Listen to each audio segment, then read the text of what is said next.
débute. Intégrable, Grégoire Favet. Et c'est Jean-François Bay qui est avec nous pour commencer cette émission. Comme chaque lundi après-midi, le directeur général de Morningstar. Bonjour Jean-François. Oui, bonjour Grégoire. On approche de la fin du premier trimestre. On peut déjà faire un espèce de premier bilan. Alors ça a été un trimestre très volatile, certes, mais qu'est-ce qu'on a acheté au final? Quand on regarde les performances depuis le 1er janvier, on a acheté de l'or, c'est positif year to date, comme on dit, depuis le début de l'année. On a acheté du pétrole, même au final. On gagne plus de 10% peut-être depuis le début de l'année sur le pétrole. Bon nombre de marchés émergents sont positifs également. Wall Street est revenu en territoire positif en fin de semaine dernière depuis le 1er janvier. Et finalement, qu'est-ce qui est en retard, voire très en retard? C'est l'Europe. C'est l'Europe, et oui. Le contraire du consensus. Oui. De l'ensemble des gérants européens qui sont restés focalisés sur leur marché.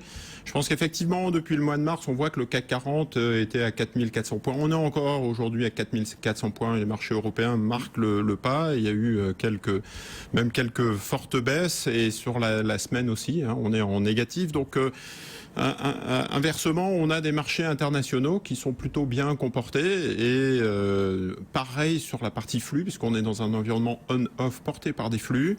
Sachez que l'année dernière, 2015, il y a eu des sorties extrêmes sur les marchés émergents et sur les États-Unis, on l'a vu, qui sont poursuivis jusqu'au mois de janvier. Donc début 2016, on a commencé avec des marchés très difficiles sur les marchés émergents et États-Unis, alors même que l'Europe apparaissait comme un havre de paix.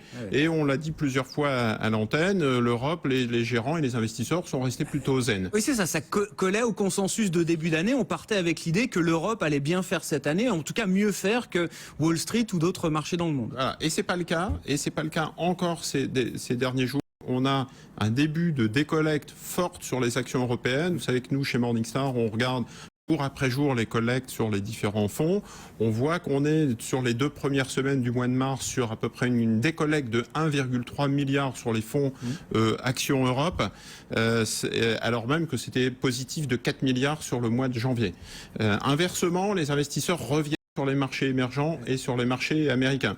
Ils ont sans doute considéré, de bonnes raisons, qu'on était sur un point bas en fin d'année ou fin 2015, début 2016. Donc il y a un élément un peu technique en disant, effectivement, les marchés ayant été massacrés, on peut revenir. C'est un peu le cas aussi des marchés plus pétroliers ou des marchés de matières premières. On prend acte finalement du contre-pied qu'on avait eu depuis le début de l'année par rapport au consensus, quoi. Oui, c'est ça. En plus, il y a des éléments fondamentaux, et c'est pas que technique. On regarde les derniers chiffres de la Chine. Vous vous souvenez, on s'était dit, 2016, il y a quand même 3 risques majeurs. C'est la Chine, d'une part, puisqu'on a un ralentissement, donc un ralentissement qui est un peu inconnu, et donc les investisseurs étaient inquiets. Ils sont aujourd'hui un peu soulagés par rapport aux chiffres qui sont sortis. Alors, on a eu quelques chiffres. Je veux noter simplement la croissance des ventes de détail la semaine dernière, plus 10,2%. Les investissements en capitaux fixes à plus 10%. Donc on a effectivement des statistiques macroéconomiques qui continuent à s'améliorer en Chine.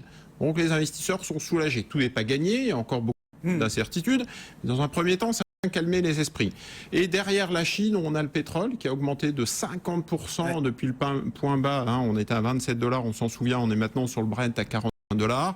Et l'ensemble des pays émergents, la Russie est à plus 17% depuis le début de l'année, le Brésil à plus 17%. Donc finalement, les contrariants ont eu raison de revenir sur les marchés émergents. C'est pas la seule zone à avoir surpris, les marchés américains aussi.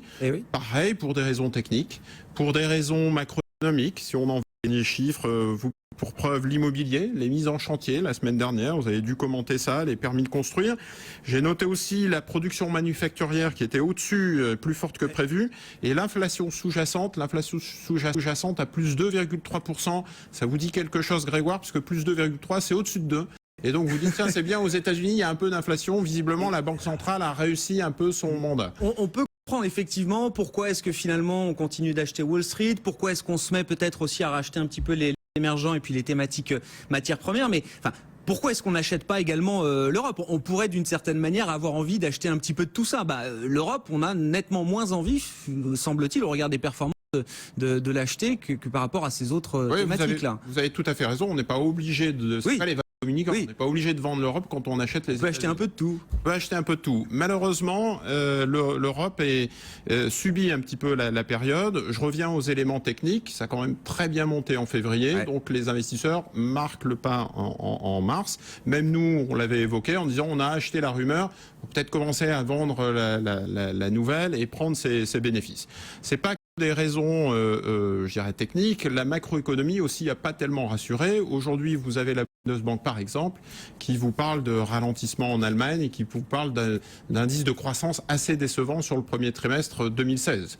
Donc on voit que même la BCE, Mario Draghi, a révisé à la baisse sa croissance pour la zone euro de 1,7 à 1,4. Donc on se dit d'un côté, c'est plus soulagé ou rassuré, de l'autre côté c'est plutôt inquiet, enfin en tout cas sceptique sur cette croissance macroéconomique. On a aussi des indicateurs microéconomiques qui sont pas très bons, c'est-à-dire que les résultats d'entreprise, les bénéfices, les marchés ont été un petit peu échaudés, la plupart du temps on part sur des gérants et des analystes qui anticipent plus 10, plus 15% de croissance des bénéfices, et puis finalement on va se retrouver autour de plus 5% péniblement. Il y a aussi la politique monétaire. Vous voyez tout de suite que la BCE a eu des actions assez accommodantes. Récemment, le chef économiste de la BCE, Peter Pratt, qui parle d'une possibilité de taux de défaut encore plus bas et considère que le niveau plancher physique n'a pas été atteint. Et d'autre part, un programme d'achat sur les dettes obligataires corporate. Et finalement, les gérants sont un petit peu sceptiques. S'il y a besoin d'aller en faire encore plus, c'est que la situation risque peut-être de se dégrader encore. Enfin, exactement. On a à la fois un phénomène, c'est-à-dire que les marchés retiennent la BCE concernant les fondamentaux et les indicateurs conjoncturels et ne souscrivent pas tellement à ces mesures, j'allais dire, d'injection. Les phénomènes de relance de la Banque centrale commencent un petit peu à s'épuiser.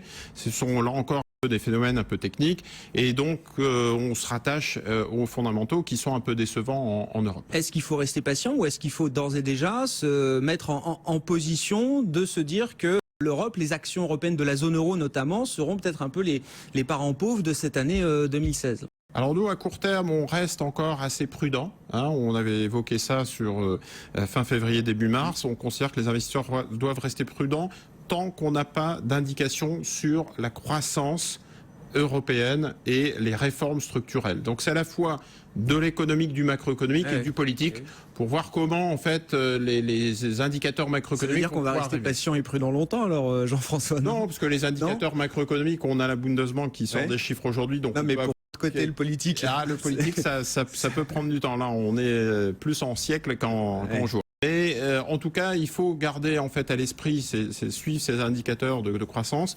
D'un côté, on est plutôt soulagé, donc on peut revenir sur les marchés émergents. On avait évoqué un peu ces trois épées de Damoclès. Chine, les pays émergents et le pétrole.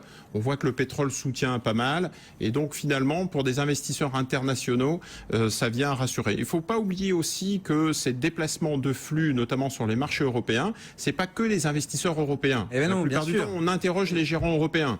Il faut aussi sortir et voir que les mains fortes, c'est la Chine, c'est le Moyen-Orient, c'est les États-Unis, et qui sont très impactants, en fait, ces mouvements sur notre marché européen. Donc il faut aussi tenir compte de ce que vont faire les autres investisseurs internationaux, ne pas juste s'intéresser aux valorisations, aux fondamentaux. Bizarrement, il faut aussi regarder le comportement des autres investisseurs. C'est un peu de la finance comportementale, quelque part. Merci beaucoup Jean-François. Jean-François Bay, directeur général de Morningstar, avec nous chaque lundi après-midi dans Intégral Bourse.